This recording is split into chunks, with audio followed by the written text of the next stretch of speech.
Say what an honor it is to be here with you. This is really unbelievable and amazing. You're such a legend, and the contributions that you've made to film, to television before that, and to just the world in general, with the books that you've written and the work that you've done is, especially with children, is just so inspiring. So it's really an honor to have you. It's an honor to be here. It really is. I mean, this is pretty amazing, where we have taken care of all these films. You know, films are so important, and they really share so much about our culture, where we were, and the era that we knew. For instance, this was the 70s. It was a different time, and it was an exciting time, but it did define the time. And the same with the 80s and the 90s, and then to 2000.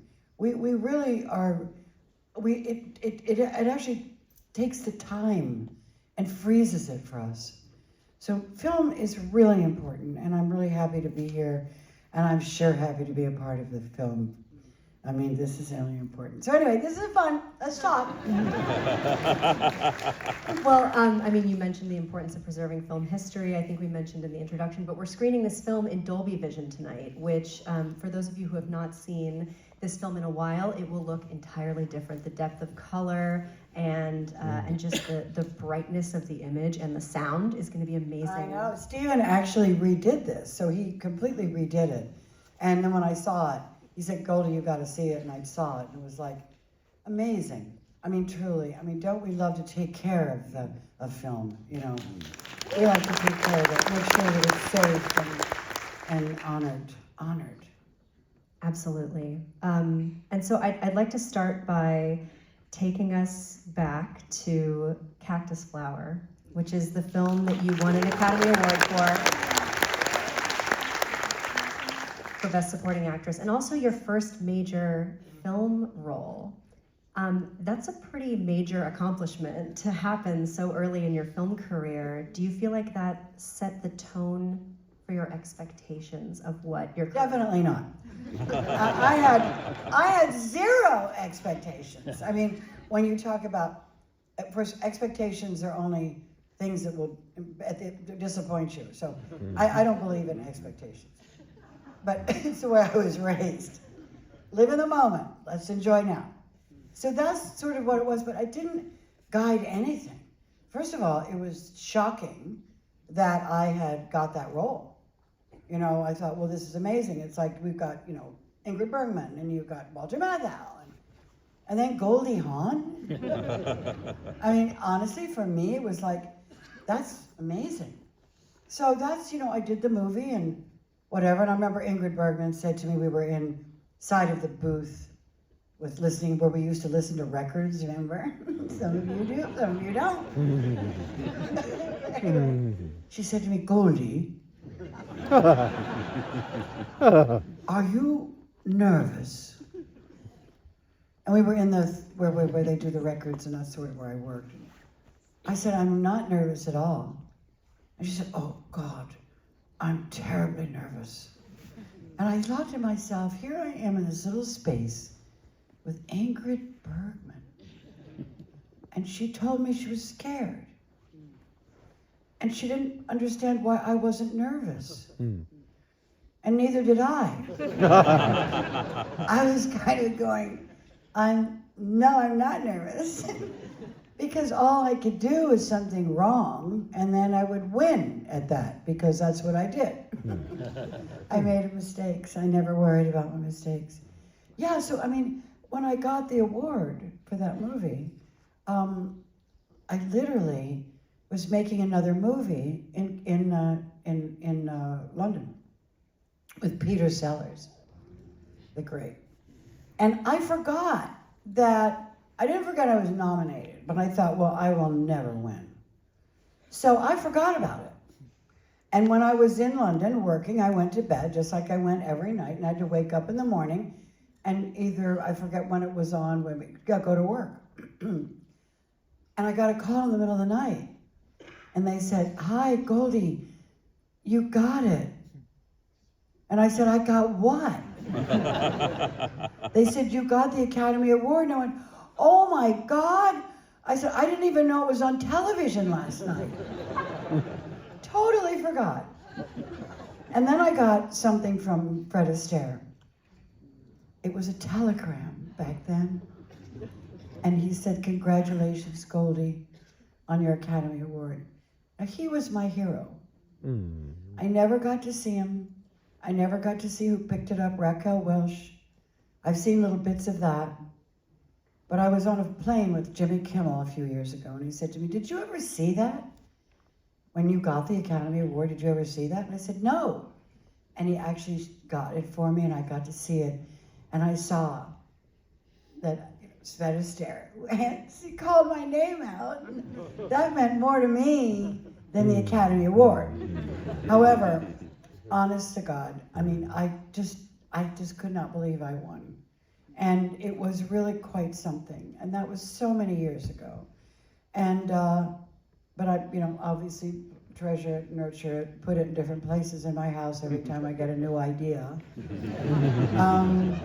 But it's pretty great, your first movie out. I did think of something, I'll be honest with you.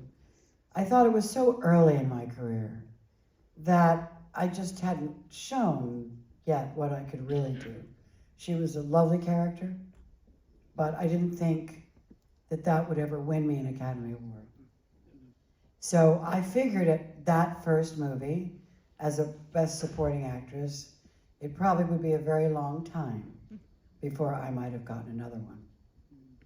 And that's the one thing that, that can happen. So anyway, I've gone on a long story. You have a million questions, go ahead.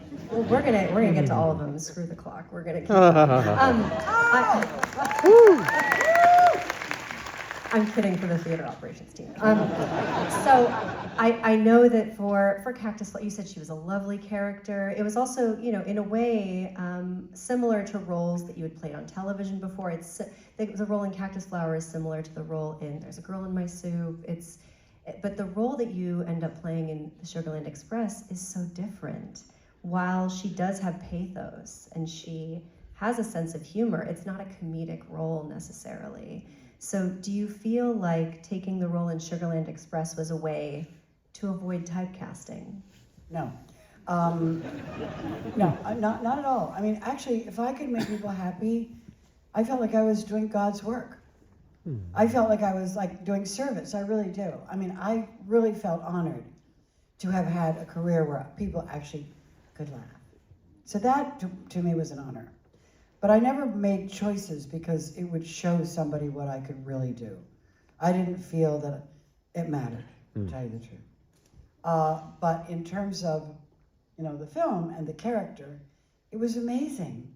It was incredible. Steven Spielberg made a great movie, TV movie, Duel. We were both at Universal. I had a producing deal there then. And that's how it all happened.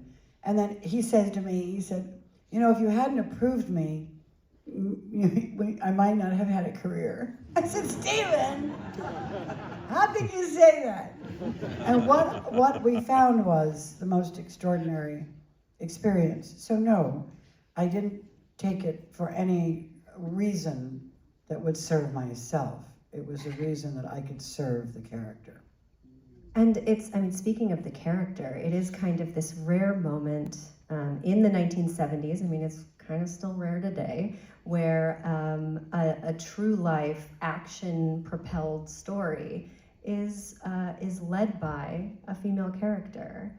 So did that in any way influence your decision to be part of the film either? Because knowing that you would be kind of breaking a mold in a way. Not at all. I didn't think I was breaking a mold. I had done other work on stage and things like that nobody knew about. So I didn't think I was breaking a mold. In fact, I thought that she would be a perfect character for me to play because she was honest and true and driven. And I have every reason to believe that she had been mistreated, that she went after her child because they were taking the child away from her. And I felt she was basically a sympathetic character. Even though she was the villain, as Stephen called it, I never saw myself as a villain because being inside of someone who is afraid of losing their child will do almost anything in order to get that child back.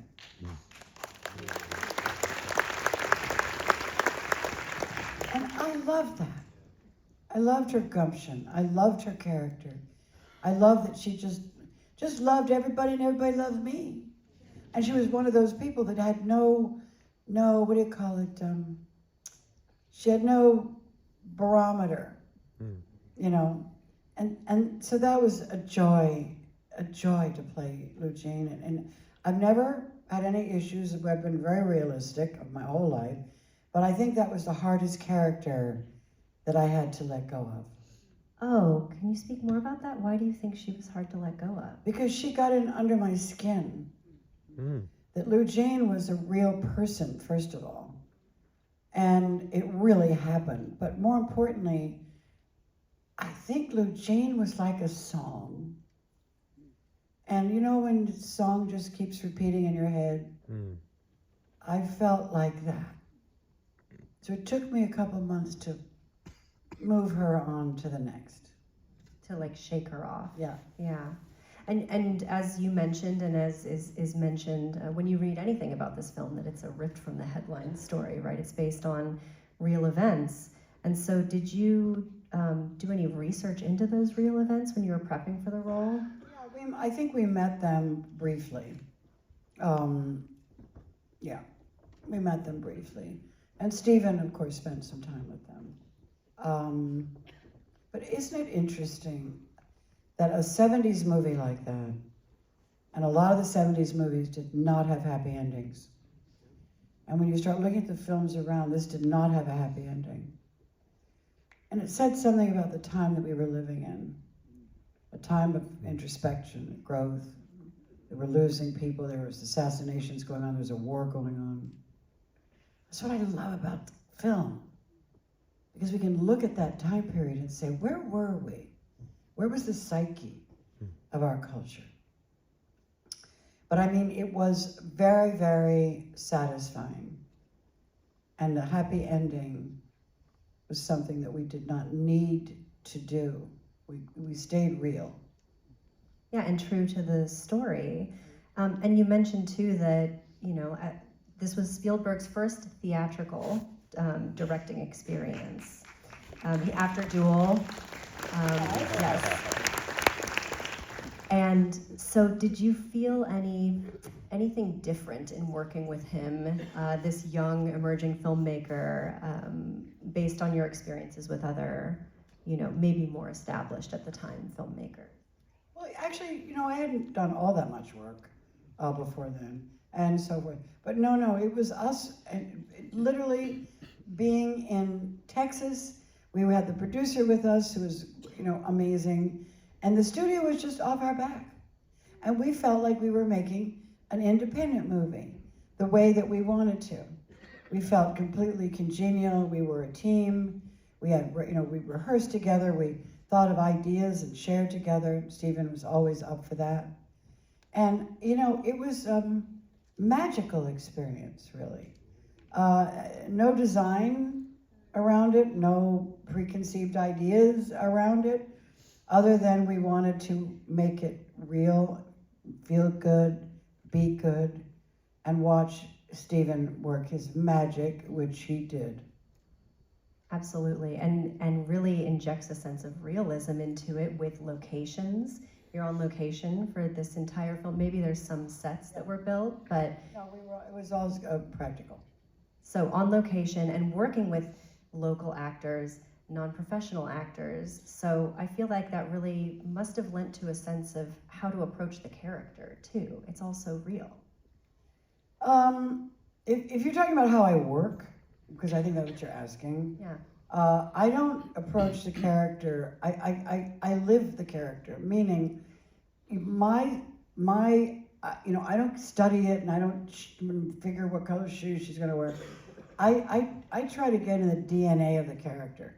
And with that happens basically subconsciously. Because once you see it, once you do, let your brain take all of that in. Sometimes you don't even know you're taking it in. Let it fly, be free. And that's kind of the way I look at it. It's almost improvisation, you know. I mean, I was a dancer, right? When I was, I don't know, 10 years old. I was an improvisational dancer. I danced everywhere, and it was always on talent shows or whatever. I didn't plan my dance, and I kind of feel that way about my work. I let it happen. I don't pretend to know what's going to come out. You know, Kurt said to me one time working with me, and it's so interesting because I haven't talked about it much, and I don't diagram it much. But Kurt said to me, working with you is like nobody I ever worked with. He said, because I never know what you're going to do. And I said, well, I know, but how could I be the same twice? I can only be the same once, if that makes sense. So, I know. But that's the reality. So that's the way I fly. Did you feel, this was also an early career for William Atherton, your co-star in this film, and did you feel like your styles meshed well together as you were learning how to portray this marital relationship in the film? We all got along. Michael too. We were in the car quite a bit, and I remember one time we were in the car just driving along, and I'm doing the scene, and we did the clap for ourselves, and you know all that stuff, and we used to laugh and everything. And I had my feet up. I used to put my feet up on the back of the car, and my feet were up in the, you know, I was in the back seat, sort of guiding, and the two guys in the front, and I had my feet up, and I said, you know, and they'd ask me a question. He said, why? They asked me these crazy questions. I always had an answer, and it was kind of like, how come you have answers for everything? And I put my feet up, and he said, and you know, I want to tell you something, Goldie. Even your your feet backlit look good. I mean, we had so many laughs, and then we ended up, I don't know how far away from the set, because we didn't hear anybody say cut. So we ended up, I don't know, in another county, you know. Oh God, okay. This movie covers, what, hundreds of miles in Texas? Oh, Texas was wild. I mean, you wake up in the morning, I know it's wild, but we won't go into how wild. But we'd get up in the morning and watch the sun come up, and there were no hills, no mountain, no nothing. It's just as far as you can see, space. And then the sun coming up. And those are images I just don't forget, you know, it's incredible. You mentioned... That there. I'm gonna do this. It won't take long. You mentioned how, you know, I mean, film is sort of it's a mirror. It also is like, it captures lightning in a bottle in a way, and that it depicts, whether it acknowledges that it's depicting it or not in the moment, a certain moment in time, right? And this film specifically feels so 70s in the way that there was this new American cinema of the 70s that we now look back on, and historians look back on, as being such an important moment in American film history. Did you feel that when you were making this movie? Not at all. I mean, honestly, I didn't. And I don't, because, you know, sometimes when you're in it, you know, you don't see it. You know, you have to have vision. You have to be able to look in retrospect. You need to critically look at something that you're no longer in the middle of. So the answer to that is no, I didn't have any idea. I'm also taking a moment with my water. It is a big microphone. It's a huge microphone. Hey, what? It's a huge microphone.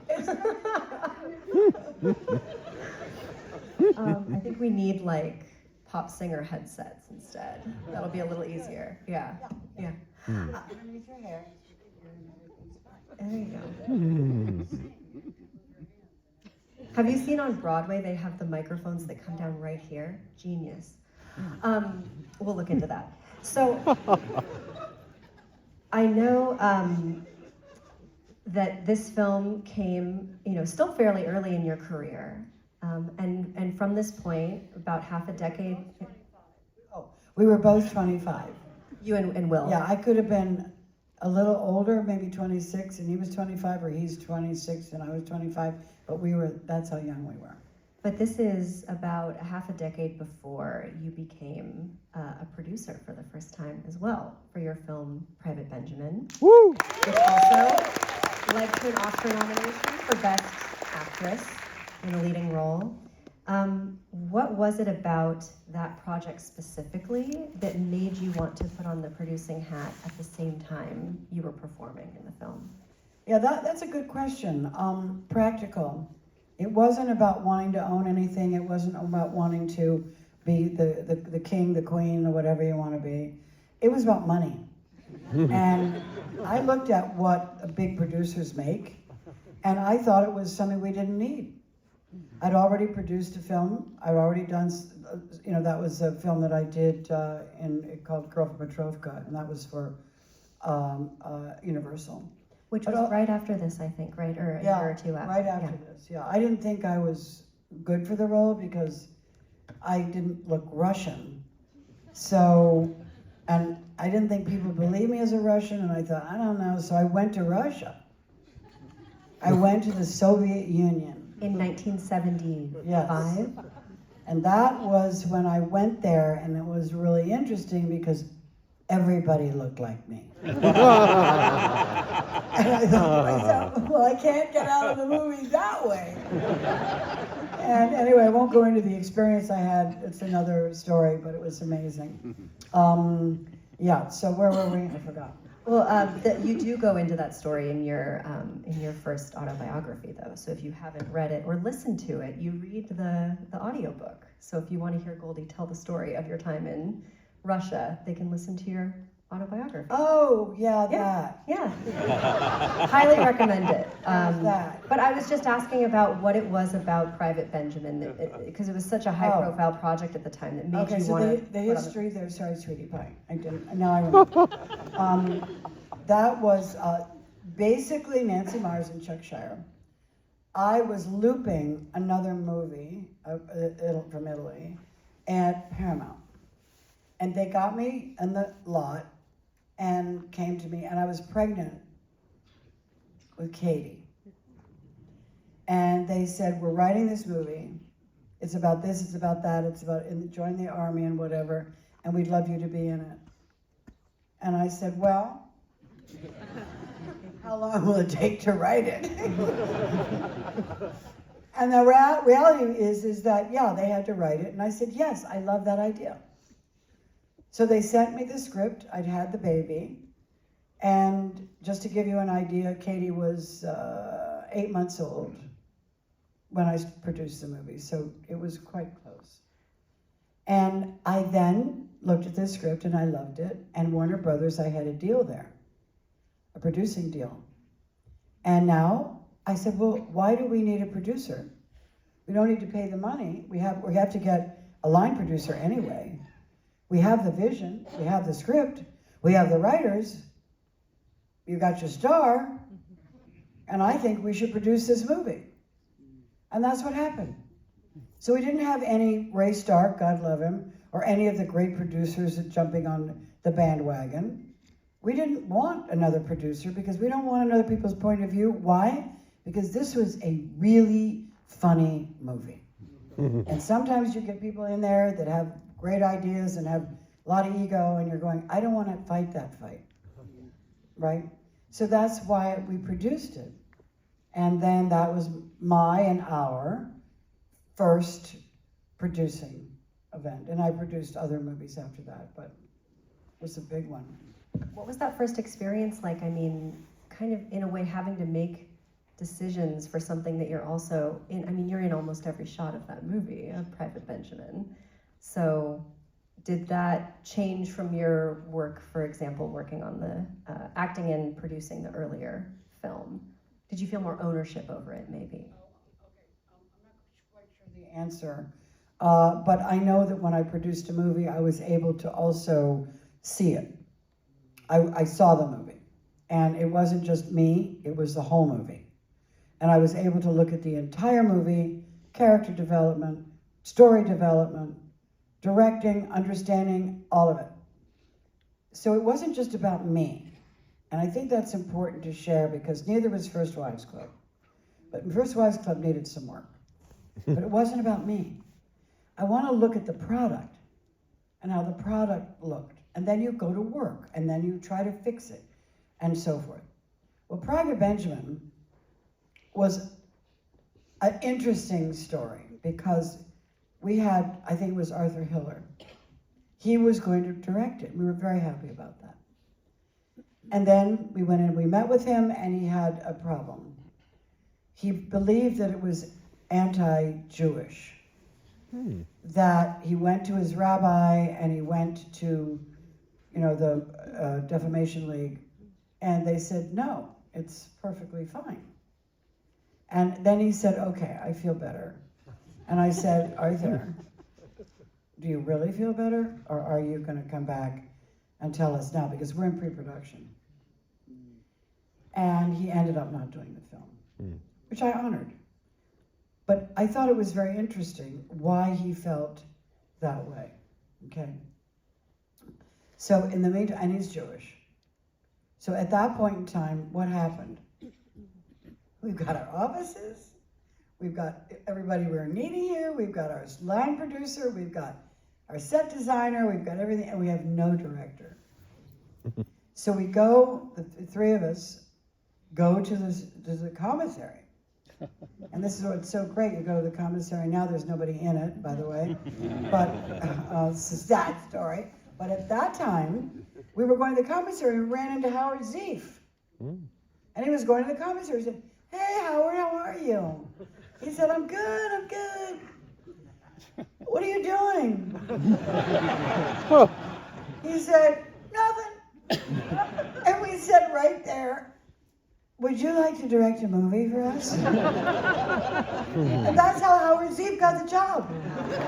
Wow. So when we look at the accidents, right, the kismet, the things when you think things are falling apart, but yet it's falling apart for a reason, is that we got our director. And that's the story, but it's a great story, but Private Benjamin was a wonderful, wonderful experience. And such a funny movie. And watching it with an It was audience. so funny. Yeah. There were so many wonderful lines in it that you remember. You know what I mean? That's the one thing. It's like, does this come in any other color than green? Or I want to wear my sandals. I want to go out to lunch. I want to be normal again. There's so many great lines in there. The same with Overboard. Overboard had some great lines. I know there are some Overboard fans here. Yeah.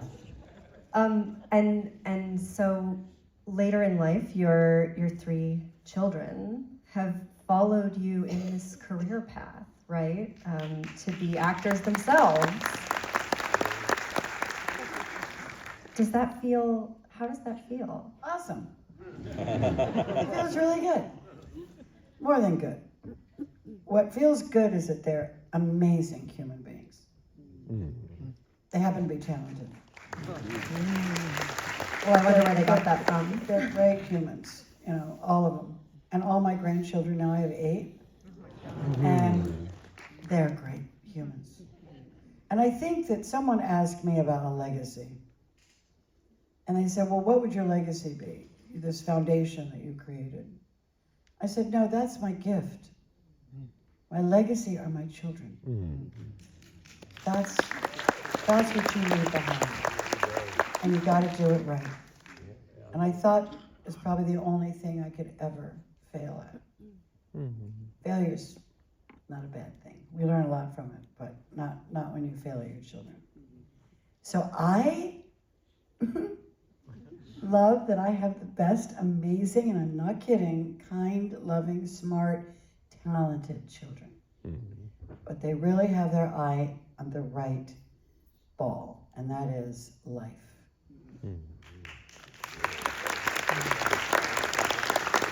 That's what I think about having children who are extraordinarily talented. Did you give them advice when you learned that they were interested in going into the same profession that you pursued, or did you kind of let them find their own way? No, they have to cut their own way. They don't want advice from their parents. Who does? I mean, I got more things from my father, remember this, don't do that, remember you do this, and make sure that when you go there, you look up and you're in New York, you're not looking down. Too much advice. And also, they're doing it on their own. I mean, who doesn't want to be bigger and better than their parents? That's the whole idea. The fact that we supersede our parents. That's what we're supposed to do. So we won at that. Kurt and I won at that. And so when we look at it, we go, oh my God, this is just so awesome. But there's no way. Now, as we get older, and they're grown, we talk a lot about what's wrong, what's right, movies, where we are right now. I mean, Kurt, and Wyatt making a movie together. Katie's doing the thing. She's got, all the stuff that she's doing. We talk about all of it, and we share. But in the beginning, they don't want anything from me. They just don't. And we left them alone. I didn't call an agent and ask them to be represented. I never did that. In fact, they wanted Katie for some show, and she was just still in high school, and I didn't let her do it. Because I didn't want her at that age. I wanted her to live a normal life. Finish school. At which point, you figure that out. But don't start too soon. And I was tough. Not tough anymore. Well, Goldie Hawn, thank you so much for being here tonight.